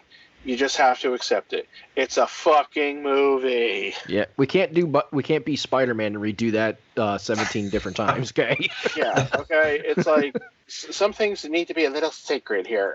But as obsessive as you can be about these movies, and Lord knows I've been obsessive about them in my lifetime, at some point you just need to, as Elsa would say, let it go. You really, really do. Let it go. I'm interested to see what others... You want to sing that for us, Pat? No, I do not. I'm not Idina Menzel. Okay. I'm interested to see where else they're going to take Star Wars going forward. Like, I want to see more of The Mandalorian. I want to see the Obi-Wan series. I want to see the Cassian Andor series. The character from Rogue One. Yeah. Because those are parts of the Star Wars, universe you haven't seen before. I want to see new stuff. I don't want to see them try to, redo something because there's certain people out there who feel like that these were a failure on some level. And again, I think on some levels they were a failure. Like, I like the movies individually. I don't really like them necessarily as a trilogy for the reasons we've discussed. Right, yeah. There's still so many moments though that bring like a tear to my eye or make me laugh or get me excited. So there's still more good moments than bad moments. I really can't remember. See, I'm rambling. I know. Well, I'm glad you caught it. There's so many moments in the prequels. There's so many moments in the prequels where you kind of cringe because the scenes are painful to watch. Mostly scenes in like Attack of the Clones between Natalie Portman and Hayden Christensen because they're not very well acted. They're not well directed. The screenplay's kind of like, oh my God.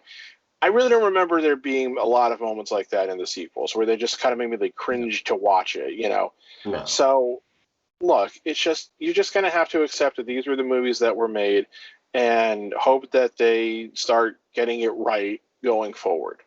Let's just if real quick, and I've thought about this and I'm sure Pat has, I hope Joe, if you have to put the 9 movies in order from which one you like the best to least. Well, okay, now once again since we've discussed this a little bit recently with like the WrestleMania matches and stuff. Yes. Are you talking about our favorites? Yeah, what we think is best. Favorites. I have them in order for like which one I like the best to worst, essentially. Okay. So I guess it's what you like. All right. Well, give us your order, and we'll just see if we can kind of agree on this. We'll see. Empire's my 1. Return of the Jedi would be 2. Revenge of the Sith 3. Force Awakens 4, New Hope 5, Rise of Skywalker 6, Last Jedi, Phantom Menace, Attack of the Clones. That would be the order I would put the movies in of what I like to not like. I would switch a couple around, not many, but yeah, I agree with pretty much all that. I probably switch where Phantom Menace and New Hope are, just because I enjoy the original trilogy better than I liked any of the prequels, but that's just a personal preference. So, Pat. Okay, in terms of like favorite, Return of the Jedi has still always been my favorite. Okay. Even though I know Empire Strikes Back is the superior film. But I would say Jedi, Empire, A New Hope, Force Awakens, Rise of Skywalker, Revenge of the Sith, Last Jedi, Phantom Menace, Attack of the Clones. Okay. So we agree on the last one, at least, for sure. Yeah. What about you, Joe? Jedi's first. Revenge of the Sith second, Empire's third, A New Hope fourth. After that, I really can't tell you, to be honest. Are Phantom Menace and Attack of the Clones at the end, or? Phantom. See, it's hard because you guys don't like Phantom Menace. I actually liked Phantom Menace. It's hard because I liked Attack of the Clones. After those specific ones, I liked all the rest of them. I would have trouble trying to figure out which one I would put in order from least to worst. So generally our top three seem similar, at least. Yeah, absolutely. All right, so I need a one-word answer to this next question. Okay? And then we're going to do our Mount Rushmore. Okay. Does the entire trilogy work, yes or no, Darth Pat? As a trilogy, no. AJ. Just the last three, you're saying? Yep. No. Theo. No. And we are all in agreement. The trilogy, the prequels the sequels, not the prequels. The sequels do not work as a trilogy. We're all in agreement with that. I kind of figured that's where we were going to go, but I wanted to throw that last question out there for all of us. So let's move on to Mount Rushmore, which means we are coming to the end of our show. Our sword, end of the sword, which I want to give some people. No. Our lightsaber sword. Yeah. Our laser end of sword. Our show, and that means it is time for Mount Rushmore. Mount Rushmore today is going to be our favorite character from the sequels. So our favorite character, whatever character we want to. This should be interesting. Let me go last, because I went first on the other two, and I stole Pat's answer twice. So let me go last. No, you got to know. Yeah, I'll let you go last this time. So we don't need nobody needs to go long-winded as far as a story. We just want to, because we've pretty much talked about all the characters pretty much in detail, So what, Darth Pat, since you have had your answer stolen twice by AJ. You can go first. You can go first this time there, Darth Pat. Who is your Mount Rushmore favorite character?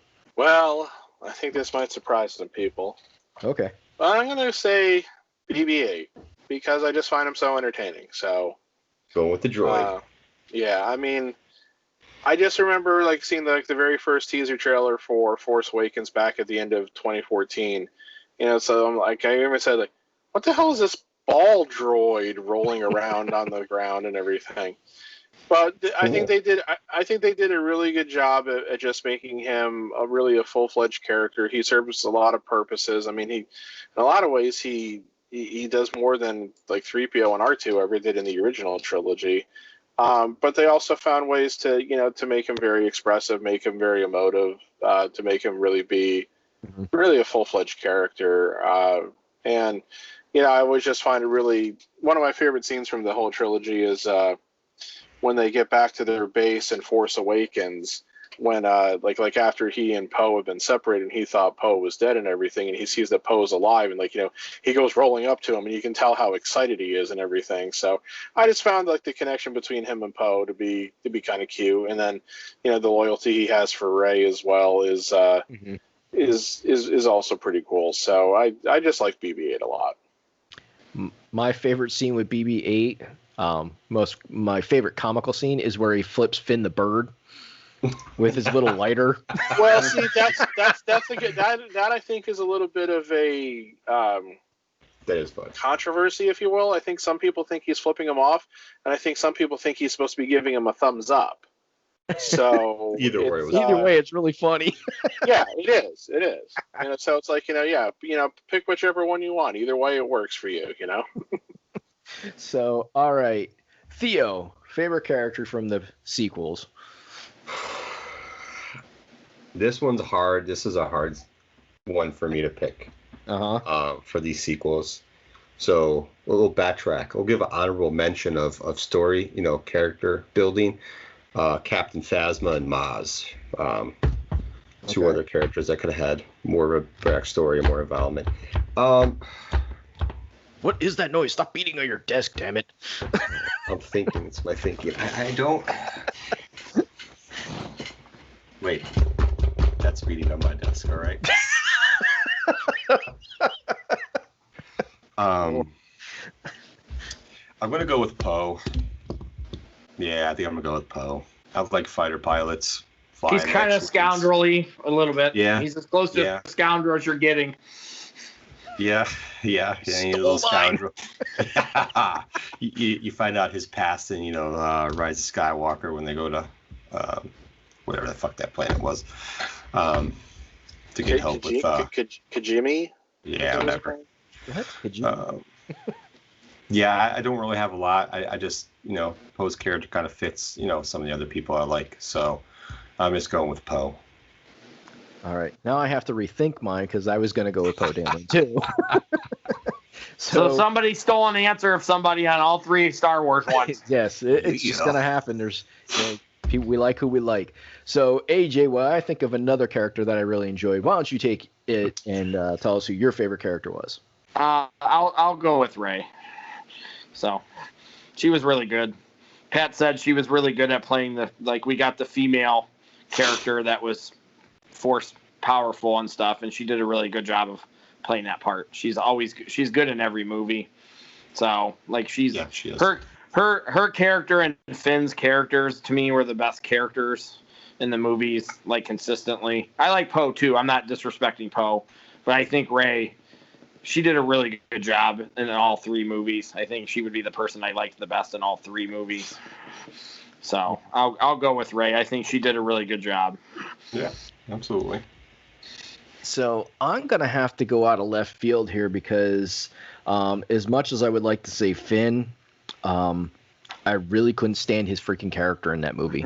In any of the movies, I just couldn't get behind that character. So out of left field comes Leia.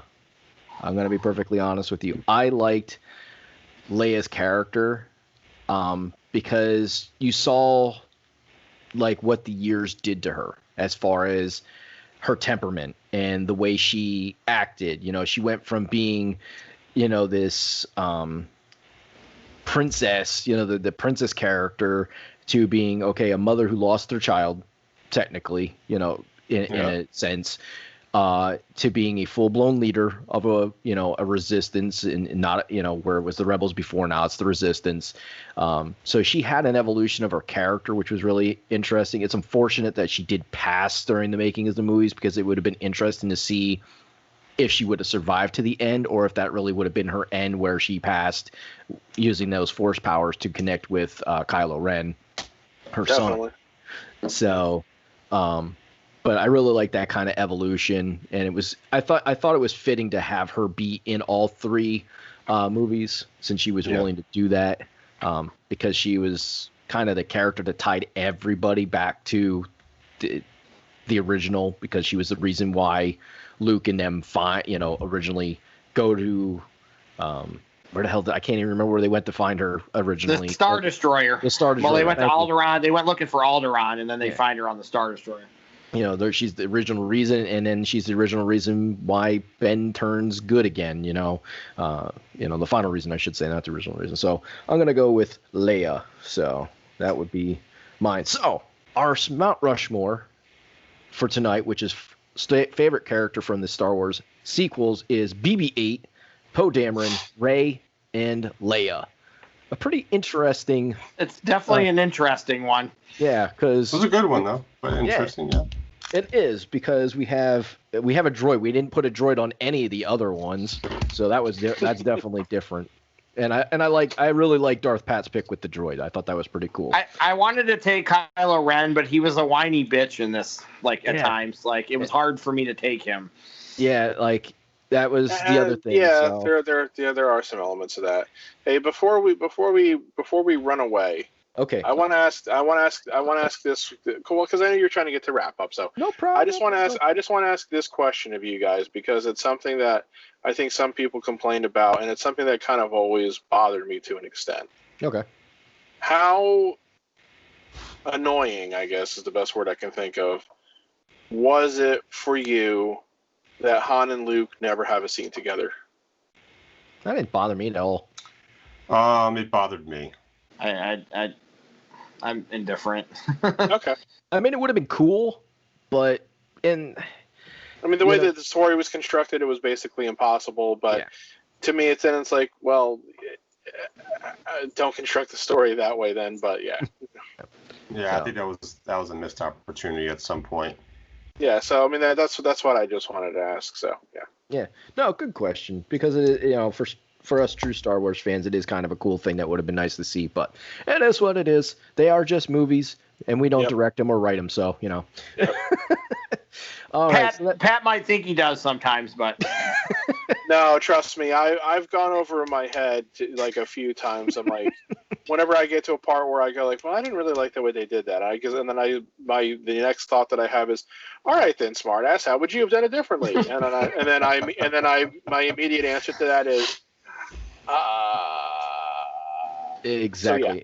And that's the way most people should think about it is, I don't know how I would have done it. So. It's like if I really sat down and thought about it for a long time, maybe I could come up with something. But yeah, so I mean, I don't try to kill myself with silliness like that. Good point, Pat. All right, so that does bring us to the end of our show, and we hope every single one of you enjoyed it, including our listeners in the UK, which...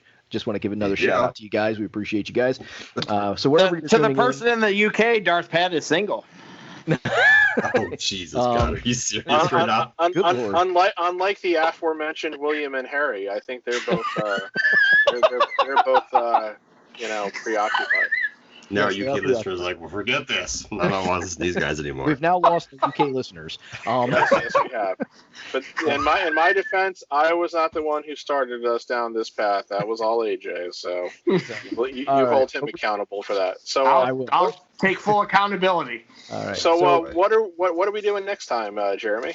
So next week, fans, we are talking about absolutely fucking nothing. It is going to be a pure out bullshit session. It's going to be like a Seinfeld episode then. Yes, which I never liked Seinfeld either, so that should be fun. But no, open mic night. Yes, it is going to be just a show about nothing. That's all I was saying. So. Yes, no, I know, but yeah, it's going to be an interesting one, everybody. So tune in, because we really are talking about nothing. We are just going to BS the whole thing and see what the heck comes out of it, and hopefully you guys like it. It might get a little raunchy, so just be prepared. If you got young listeners listening with you, be prepared for some raunchiness, because it's probably going to be a little raunchy. It won't be my fault.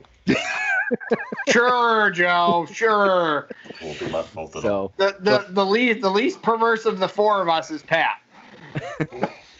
Very true, people. So. I don't know how that works.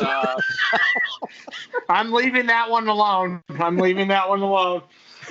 that's, again, as with a lot of my shtick, it was a quote, in this case from a Chris Farley SNL stuff. So leaving that one alone.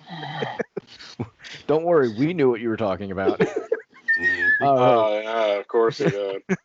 I know Chris Farley and SNL. So anyways, thank you guys for tuning in. It's been a great show. We hope you guys are entertained. And once again, tune in next week as we do talk about absolutely nothing and everything, which will make it just a very fun, comical show. And like I said, it may get a little raunchy. So just if you do have young listeners, make sure you cover their ears maybe at some certain points. Earmuffs! Yeah, some earmuffs. But until then, we'll leave you and catch you on the next episode.